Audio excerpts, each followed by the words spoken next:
சற்று முன் கிடைக்கப்பெற்ற மிக மிக முக்கியமான செய்தி ஒன்று வெளியாகியுள்ளது. மருத்துவமனையில் அனுமதிக்கப்பட்ட முதல்வர் மு.க.ஸ்டாலின் அவர்களது தாய் தற்பொழுது மூச்சு திணறலின் காரணமாக செயற்கை சுவாசம் பொருத்தப்பட்டிருந்த நிலையில் மீண்டும் அவருக்கு மிக மோசமான நிலைமை ஏற்பட்டுள்ளது. உடனடியாக முதல்வர் ஸ்டாலின் அவர்கள் இன்று இரவு அப்பல்லோ மருத்துவமனைக்கு வரவுள்ளார். தனது தாயை பார்க்க உள்ளார். கிட்டத்தட்ட 2 நாட்களாக மருத்துவமனையில் அனுமதிக்கப்பட்டுள்ள தயாளு அம்மாள் அவர்களுக்கு ஏற்பட்டுள்ள உடல்நிலை மோசமாக மாறியுள்ள காரணத்தினால் தற்பொழுது மருத்துவமனையிலேயே கோபாலபுர குடும்பத்தினர்கள் அவரை பார்ப்பதற்காக அங்கே காத்து கொண்டிருக்கிறார்கள். 92 வயதாகக்கூடிய தயாளு அம்மாள் அவர்கள் முன்னாள் முதல்வர் கருணாநிதி அவர்களது 2வது மனைவி என்பதும் குறிப்பிடத்தக்கது.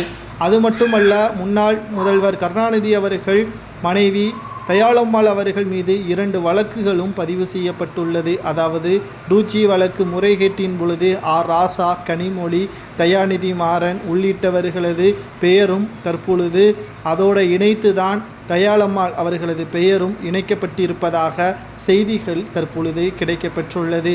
இந்த நிலையில் வரை அவர் சிபிஐ துறையின் ஒரு குற்றவாளியாகத்தான் இருக்கிறார் என்ற தகவலை நாம் மறந்துவிடக்கூடாது. மேலும் தயாளம்மாள் அவர்கள் வயது மூப்பின் காரணமாக மருத்துவமனையில் அனுமதிக்கப்பட்டிருப்பதாக கோபாலபுர குடும்பத்தினர்கள் கூறினாலும் மு.க.ஸ்டாலின் அவர்களுக்குத்தான் மிகவும் அன்பானவர், பாசமானவர், தனது தாயின் மீது அதிகளவு அக்கறை கொண்டவர் என்பதில் எந்த ஒரு மாற்று கருத்தும் கிடையாது. தயாளம்மாள் அவர்களுக்கு 4 பிள்ளைகள். அதில் மூத்தவர் தான் மு.க.அழகிரி, 2வது மு.க.ஸ்டாலின், இன்னும் 2 நபர்கள் இருக்கிறார்கள். தற்பொழுது மு.க.ஸ்டாலின் அவர்களுக்கும் மு.க.அழகிரிக்கும் இடையே இருக்கக்கூடிய மோதலை கட்டுப்படுத்தி பாசமாக மாற்றியது தயாள் அம்மாள் அவர்களால் தான் என்பதை நாம் மறந்துவிடக்கூடாது.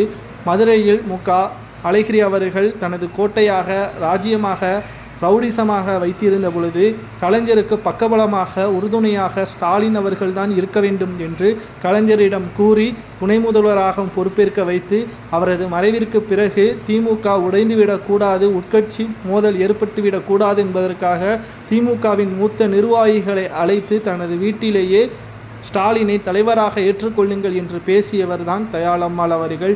திமுகவிற்கும் நெருக்கமானவர். மறைமுகமாக தயாளம்மாள் அவர்களது ஆதிக்கம் திமுகவில் இருந்தது என்பதையும் நாம் மறந்துவிடக்கூடாது.